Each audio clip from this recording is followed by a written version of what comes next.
Greetings, Adamas.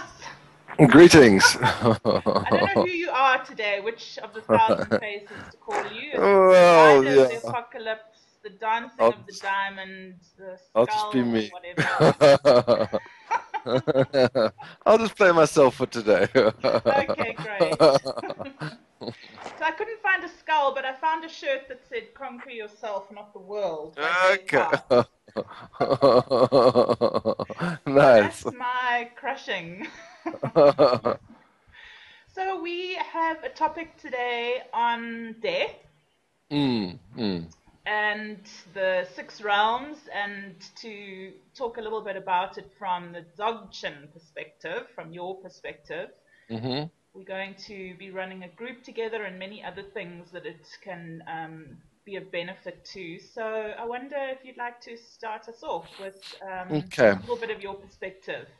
Okay, well, I think in order to even address the Dzogchen view on death, we have to look at the basic Buddhist view on death, what they're trying to do. Um, the Buddhists, as you know, there's the Tibetan Book of the Dead. Yeah. Now, the purpose of this book is to talk people through just before death, during death, and post death for 40 days. This book is actually read to people in order to facilitate their transition to through death and then into rebirth. So, I mean, the crux of this book is it goes a lot on like, listen, great being, at this point, don't follow after this particular light, continue on towards the white light. Do not become caught up in emotions of anger, of jealousy. They say at the point of death, you see wrathful deities approaching. Now, a wrathful deity for us, back in the day in South Africa, probably would have been like an Afrikaans policeman coming to arrest you. That would have generated fear in most white or black South Africans. This would have been the format of a wrathful deity. Whatever one fears most as an oppressor would have been there trying to inflict fear upon you. And at this point, one does not go into fear. One just views it as the play of one's own mind.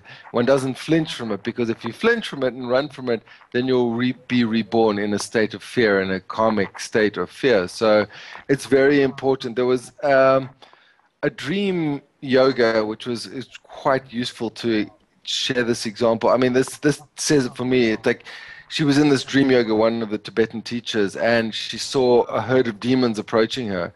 And she realized that this was all the play of her own mind. And as she realized that in that moment, those demons turned into beautiful gods and dakinis giving her offerings. I mean, in that one moment, it was enough to shift it. All it was required was that shift in perspective. And then this horrific image turned into a beautiful image. So this is really what we're doing. It's like, don't buy into the movie. Don't buy into your own fears. Now, it's obviously going to be very real at point of death, because you have your body's failing you. If you're aware of it, you've got the loss, the family. There's all this playing it. It's a lot of heavy stuff, and they actually counsel people from the Buddhist perspective of, like, when the person dies, you should not have weeping people around. You shouldn't have people like there weeping and sort of clawing you and like trying to drag you back in a sense with their emotions, because this will hold you to this plane and allow you not to move forward. So this is a very useful injunction. I know this is quite the opposite of the Western thing of like everyone comes and there's the funeral and the corpse is seen and like there's a lot of emotional outpouring, but this actually locks the dead person. What you want to do is allow them to move beyond, to realize that they are in fact dead, and to move beyond this layer of suffering. I mean, another completely different thing was this British psychic. Was he used to deal a lot with dead Air Force pilots during the Second World War, and he would talk to them and he would say, okay, well, now look at your reflection. They'd be like, oh, I can't see anything. But for them, at that moment, they were still in the plane, flying over Germany, trying to like bomb when they got shot down. So this was their last image, and they were still in that movie. So it's very important to have these moments. They call them bardos. A bardo is a space. So it's like, as you go through these heavy emotional spaces, there will be a moment where you can move beyond it. So to step out of this state, and into a state of calm, and like to be able to look at yourself like this is just what's happening to me. I'm not my emotions in this moment. I'm not like right in it. I'm not stuck so close to it. I can't see it. To be able to step back for a moment to actually see yourself like, okay, I'm dead, right? I mean, difficult to do, obviously, but to have that distance. This is obviously why the Buddhists meditate, to allow them this observing of themselves, to realize the emotions are just rising and falling, and not to attach to the emotions, because if we attach to the emotions, we're back in it. We're back in the coal face, and there's all this stuff happening, and like, oh, we're in the story, and we are the story, and then to separate becomes very difficult. So a lot of the Buddhist teachings is to prepare people for death, for that point of death, to see those gaps. So they, as the wrathful deities approach them, they can just see it as like, okay, this is my mind. This is the forces of my own fear and my own terror, but I'm not going to play. I'm going to watch it. I'm not going to follow after that. You know, they say don't follow after the red light. The red light might be anger.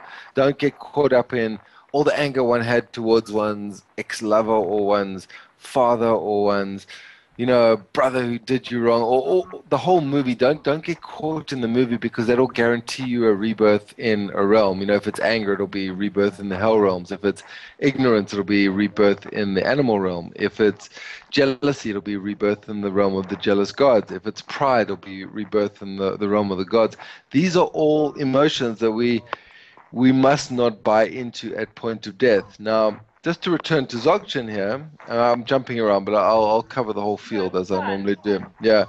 Dzogchen sees all of this as perfect. Yeah. So to realize we are a god, we are a demon, we are a jealous god, we are a hungry ghost, we are an animal. All of these things are aspects of our existence, and to be able to move into it, to become the wolf in that moment in the bush, and use the animal instincts to find our way to food, or to prey, or to escape an environment. This would be the wisdom energy of abiding in these things, to take the pride of the God realm, but not have it be destructive pride, but like the all victorious space of it. Yes, this is my world, and I'm going to behave nobly towards it because I can, because I've got this well of confidence, which is not arrogance.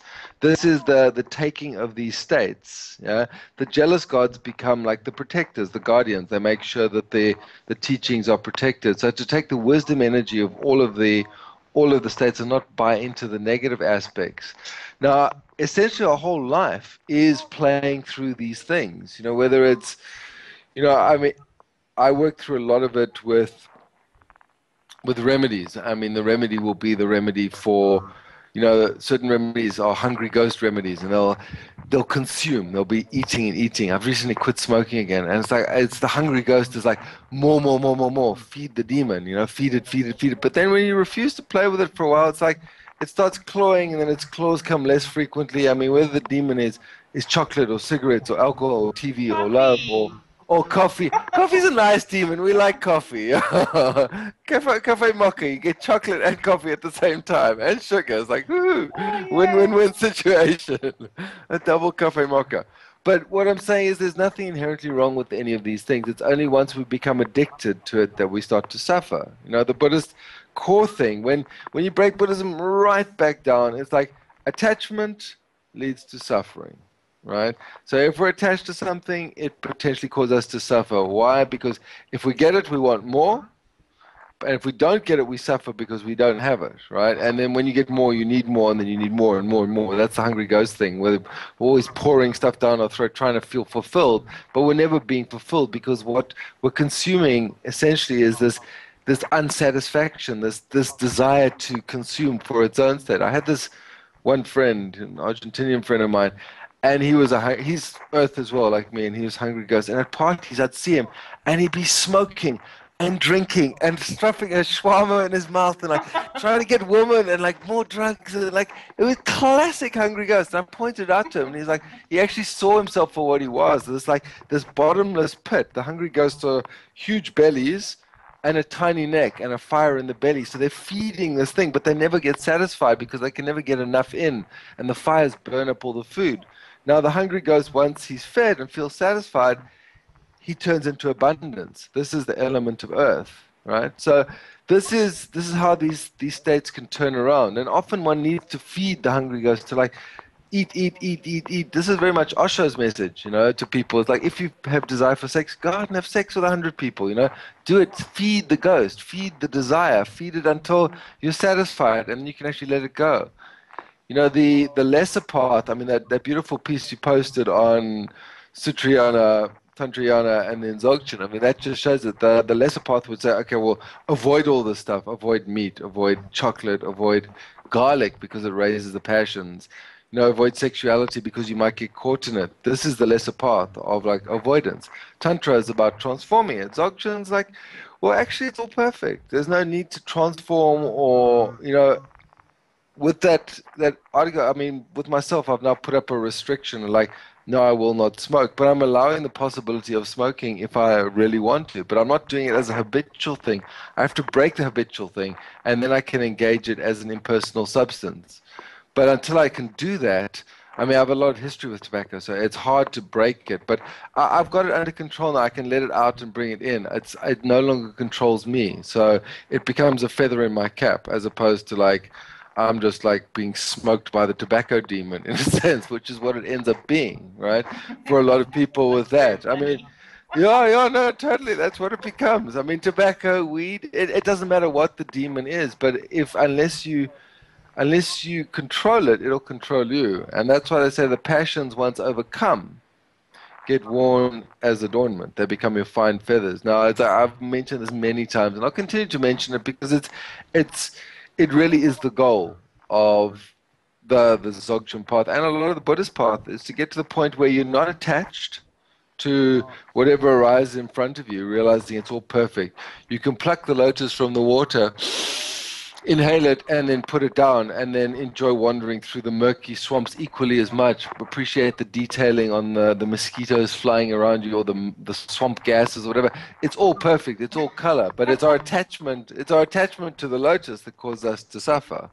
So, I mean, this is really the quest for all of us to realize the beauty in it, in all things, that it's the arising of the six lights, the colors which form reality, which are the moods of reality, which are the emotions that make it up. And yes, going into anger can be a beautiful experience, right? I crank up the Marilyn Manson, I'm a full wrathful state, but it's beautifully clean. It's so clean. In that state, I can use that energy for anything. I'm not being attached to it. I'm allowing it to arise in me, and then I'm letting it disappear.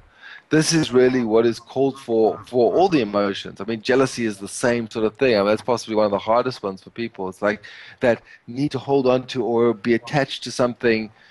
It's a tough one because it's about self and self-worth and like feeling loved. And I mean, there's work to be done for everyone here. But unless we conquer all these demons or all these states, we'll be reborn in a state where we've got to play it out again. That's why Buddha's sitting there with the six realms. He's pointing away. He's like, get off the wheel. Don't get caught in this world of conditioned existence where we're born.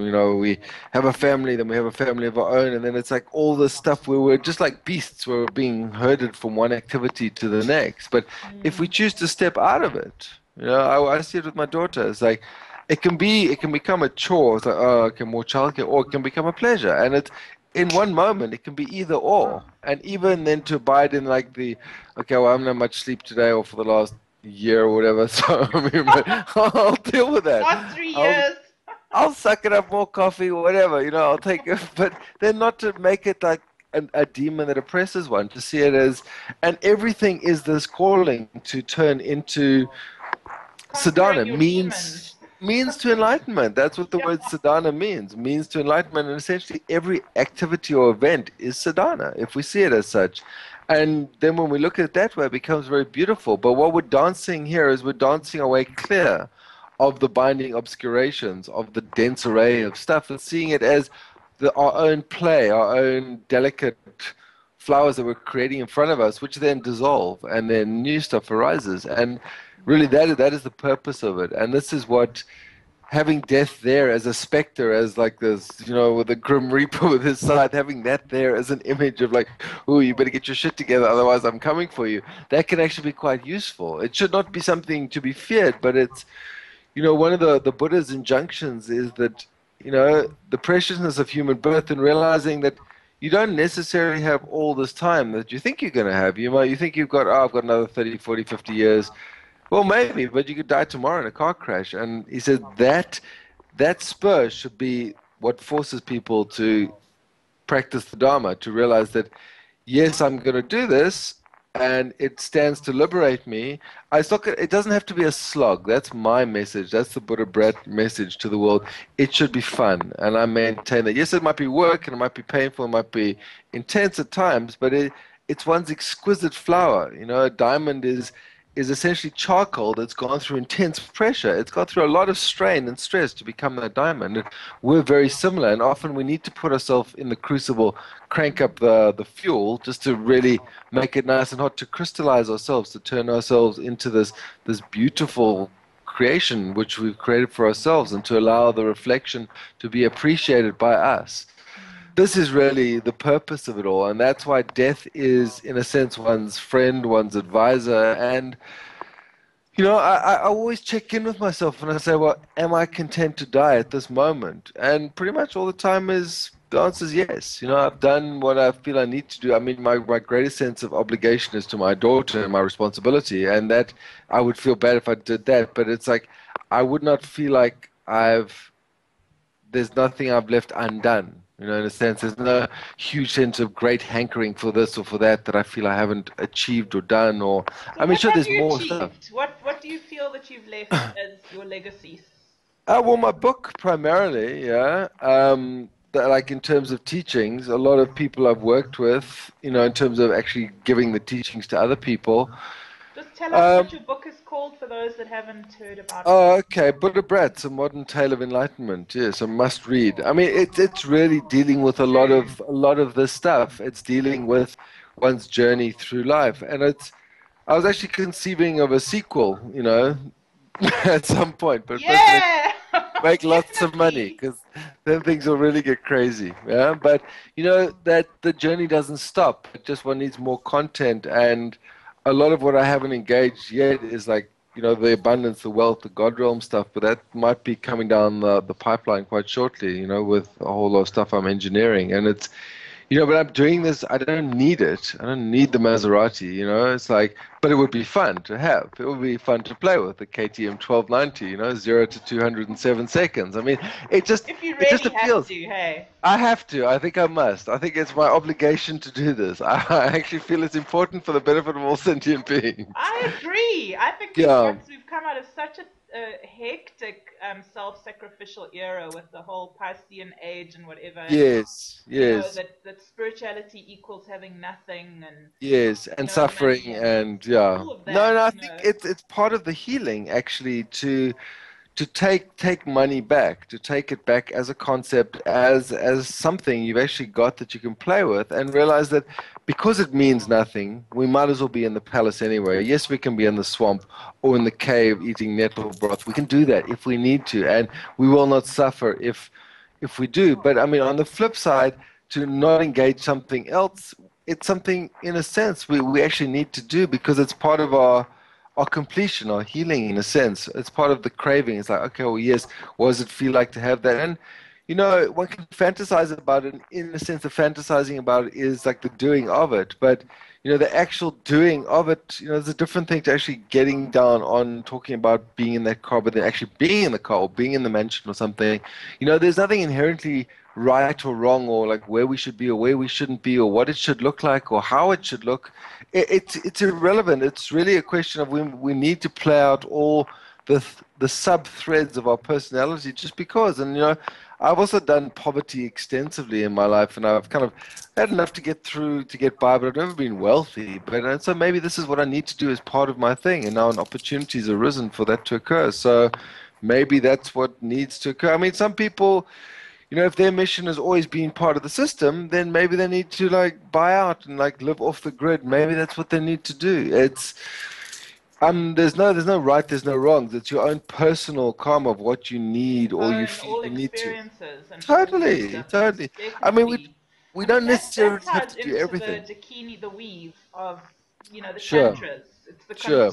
continuity of consciousness, Mm, which is interesting as well in terms of the death concept, mm, because mm, in a sense we're working with the fact that we don't really die. Our consciousness Mm, doesn't really die, mm, but you want to be mindful of what happens after your physical death. There's mm, realms and realms and realms that you can go mm, to, mm. and maybe in that you want to just touch on the six realms from the Buddhist perspective, and just I think you have already spoken of them, but what they Okay, are well, again. okay, well, I mean, to see this, one has to look at reincarnation as a concept. Now, the Buddhist six realms is not actually saying, well, one's going to be reborn in a separate realm, where there's hell and there's fire and there's demons and whatnot. Not, in this life, in this moment, you can be in hell in a moment. I mean, the energy of hell is anger. It can either be so angry it burns one, or one freezes. When one freezes with anger, one gets so angry. And when one's in a state of anger, when one's bound by that demon, one is in hell, right? Now, the longer you stay there, the more you can live there. Now, there are people who are living in hell at every moment. The And people who are fear bound as by anger well. and fear. No, Fear totally, is a big yes, hell, because I know sure. that from the Christian perspective, I think putting people into the fear of hell, Mm, keeps them bound to a mm, certain, I mm. mean, way of living that I think really does impact their death, actually. Sure, sure.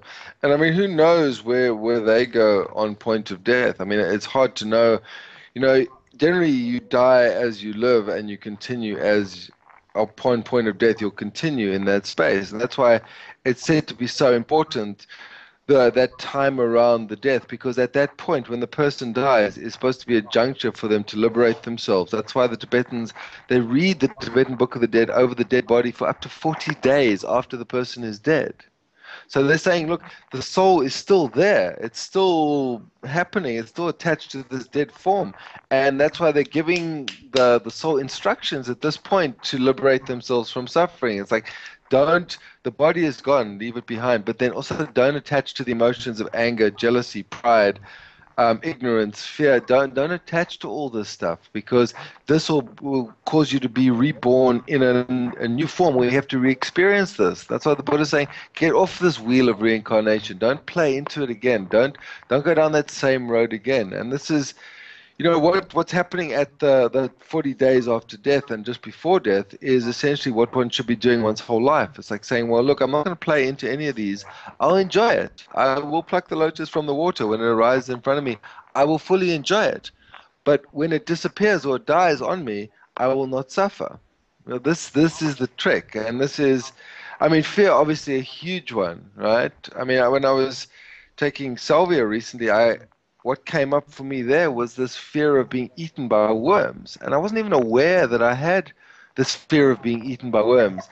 But like when I thought about it, when I woke up in the state of like worms were eating me, I was terrifying, and then I thought, okay, well, do continue the practice of chod, which is this, cutting through practice. So I visualize myself being eaten by worms the whole day, and like until I get quite blasé, worm coming out of my nose, one coming out of my eyeball, until it almost became like a joke. But then the fear was gone. I went so into the fear, I almost did the worst case scenario to myself until there was no longer any fear. And I think a lot of this is where chod is very useful with death, because one actually breaks a lot of the physical fear around death. When you've ritually offered yourself up mentally to every creature that wants a piece of you. If the demons want a piece, let them suck your eyeballs out, let them take your head, let them pull out your heart, let them take your fingernails. It's like whatever they want. The blood, let them make little cakes out of the blood and feed it to whoever. It doesn't matter. It's just an idea of a form that we're attached to. And once we break this idea of a form, then we're a lot freer. That's why they say good Mm. chod practitioners don't really get sick, because there's no sense of a self that can be impacted by other. It's the breaking of the duality of self and other. So if there's no this, there's definitely no that. Right. I And think if you that's a break very that, big part of the practice, isn't it? It's like the attachment to our body and our form is a mm, huge addiction in a sense, and it's a huge aspect of, if you are wanting to liberate yourself essentially within a life, you want to move out of your obsession with form, as in mm, you are this body and that's yes, all you yes, are. yes, And so I know that, even people that practice out-of-body work, actually leaving their body on command and kind of visiting these other realms consciously, they have to leave their body and not look back. They just have to go, Sure. because Sure. the pull back into the physical body and the fear of the physical, that Mm, you're dying at that point, mm, and this mm, very, very strong need for mm, survival, mm, and a mm, very strong program, I think, mm, around mm, what happens when the soul leaves the body. I think mm, mm. it's a massive amount Well, of things. what one has to bear in mind that the survival impulse is a very useful impulse. I mean, it's what keeps us alive. For example, if we get thrown in water and we start drowning, our impulse, the body will be flooded with adrenaline. It will gain extra strength to pull ourselves out of the water. It's a very useful thing to keep us alive. So, but when we die, we're fighting against that whole instinct, and that's why it's very important almost to see oneself in these hectic situations, put oneself in a state of extreme fear. I mean, visualize yourself drowning, and the emotions when we go through, allow them to arise in the body and then not attach to them, so that if that were ever to occur, one's more able to separate from it and not be drawn into it, and then the fear and the desperation, and then back into another incarnation where, because you haven't completed, you weren't able to separate from it. But the nice thing about the Tibetan Book of the Dead is that even if that's happened, even if the person is drowned, the Bardo rituals, though, the reading of the Tibetan Book of the Dead, at that point, the person will be able to see them almost reading to his dead body, and he'll be able to, okay, well, actually, I'm dead now, and what are they saying? It's like, okay, well, rise above this, don't attach to it. This is the utility of that book. I mean, when you read it, it's quite technical. It's like a manual. It is a manual. At this point, do this. At that point, do this. Don't attach to this light. Don't attach to that light. And it's worth reading just to see it as a document. But what you always have to remember is, like, when they talk about the 15 or 25 wrathful deities, it might be for you, that might be certain Tibetan demons, and they're thinking of specific wrathful forms. But for us, it could be our father, our headmaster at Great. school, the drunken guy who trashed our car. It could be any of those creatures. Those will probably be the formats it's going to take. So when one's clearing that stuff, it might be worth looking at who one's terrorizers are, or where Looking one's at your attached, terrors, for sure. and I looking I at that really think play it out. I really think that when one of the things that is so unspoken about in society is that we actually do go on, that we do have life beyond death, in a sense, and that we whatever investment we make into life now, it's not like we must live. For me, it's not like we must live for the hereafter. I mean, you can, I suppose, but also you can live fully in this life. I mean, you don't have to even die, Mm, actually. mm, mm, mm, mm. Well, this is the end point of the Dzogchen teachings, is the body of light, where one actually just dissolves all the physical components and one turns into light. There's two versions. The one body of light where you leave behind the impurities, which is the hair and nails. People sew themselves up in a cave just before they would normally die, and then they break down all the aspects of the physicality, all the dualities. It's like nailing down time, space, self, other, until there's no separation between you and this dancing light matrix, and then you basically become part of everything, and then you go where you like, multipass. The other one, Right. there's no hair and nails even left behind. It's Yeah, just I'll like, have one. yeah, I know, and you got to work a bit for it, Amanda. I will. I've been working my ass No, off. no, no, sure. They don't just get dished out though. You dish it out to yourself. You sign your own pass. It's on the contract, I promise you. No, sure. I have faith. Yeah. Yeah, but I mean, it's something that's what attracted me to Dzogchen in the first place. That there was the whole idea of death was there was no idea. The whole concept of death just fell away. Yes, one returned to light, and then basically, which is pure awareness, and from that pure awareness space, you could choose to reincarnate as an enlightened being, or as a planet, or just stay in that form. It's basically then the choice. You had choice, as opposed to not having choice by dying in a state of ignorance and then just being drawn back into the state of trauma or anger or frustration or he done me wrong or like pissed off with the ex-wife or all that kind of movie and then being reincarnated as a result of that unresolved karma because of stuff you hadn't finished off and emotions you hadn't actually dealt with. So that's Absolutely, really what we're yeah. looking at. We're looking at freedom from the How to wheel of live like conditioned an existence. unburdened life, essentially, so Mm, that you're not totally, creating more and more unfinished business for yourself totally, out totally. of lack of awareness. And Yes. that is a real task. I mean, it's very. I mean, there's for me, there's the idea of living, looking at what is unresolved and resolving it. So Mm, whatever that might be, and then also balanced with this idea that we don't necessarily have to be trapped in a karmic cycle. I don't know what your mm, perspective is on that, but mm, if you are willing to forgive yourself in a sense for burdens or mm, whatever that you're carrying or mm, things that you've done in the past completely, mm, can mm, bypass that review and that mm, reincarnation back mm, into that mm. destiny, as long as you are complete and you are, Yes. not emotionally buying into either Mm, revenge or, mm, total devastating guilt or whatever mm, those mm, emotions, those are the demons in a sense mm, mm. that have to be conquered. Well, you see, this is where Dzogchen once again comes to the rescue, where it's like, it's all perfect, pure from the start. Nothing needs to be changed at all, unless you want to. But there was no error in any activity. They were just pure events. Yes, they might be challenging, and the tendency to buy into guilt or anger or frustration or despair might be there, but really one's just indulging. That's just you're indulging your sense of like, oh, I'm so self-important. But really, all it was an event. An event occurred. It was a movement to form. It was a challenge to you, and did you fall prey to the challenge or did you rise above it? I mean, the story I like to tell, one of my favorite ones, is like the story of Yeshe Tsogyal, who was the chief disciple of Padmasambhava, the second Buddha, and he trained her in all the teachings, and then he sent her off into the world. And the first people she met, her first people were um, 12 robbers or 8 robbers who actually, sorry, raped her, and then you're still there. Yeah. Okay, yeah, yeah.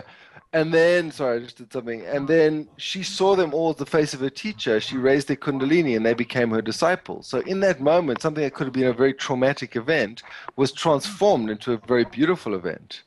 So Okay. this was, it's an extreme, it's a very extreme example, and it's like That's it's loaded fine. with I all mean, I sorts of, think that yeah, those are the examples. I mean, you get quite a few teachers, who, reincarnated in life and beings that were like mass murderers or whatever, in their past sure, lives. sure, And sure, I mean, yes. I have this joke with this friend of mine that, these beings that have to like take the world to the brink of complete annihilation and bring it back or whatever are in their like 144th degree masonry, intense, and the rest of us have to somehow be a part of it. But um yeah, I think that's fascinating, when people are dealing with heavy karmas and stuff like that, and they are up against their moment of death and what it is that they're going to see and deal with in their review. Yeah, And those, that onslaught of demons, I think, would be all those emotions. yeah. Are you still there? No, I'm still there. I just there's Skype going on in the background. I just don't want to end this thing by, Okay. yeah. I don't want to turn it off because I don't know what will happen. Yeah. No, I'm still Yeah. here. I can still see you. Yeah. You Okay. can still see me? Yeah. Yeah.